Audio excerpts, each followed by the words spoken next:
How to create or open Etoro account. Hi guys, welcome to our channel. Let's begin. In this video, I will guide you on how you can create or open Etoro account. For this, open up any web browser and head over to etoro.com. On this web page, you want to click on the login option. Now, you can simply enter your credentials and log into your account if you already have an account. If you do not have an account and want to sign up, scroll down and then you want to click on the option of sign up.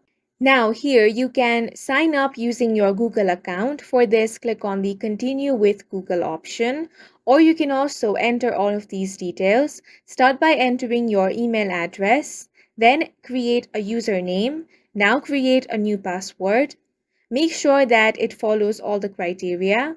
Now you want to check both of these boxes, then click on the Create Account option. After this, in order to verify your email, you want to enter the verification code sent on your email address. Then click on the Activate option. Once that is done, your new account has been created and now you can start using eToro with your new account. And that's it for this video. If you found it helpful, please make sure to hit the like button and subscribe for more videos like this.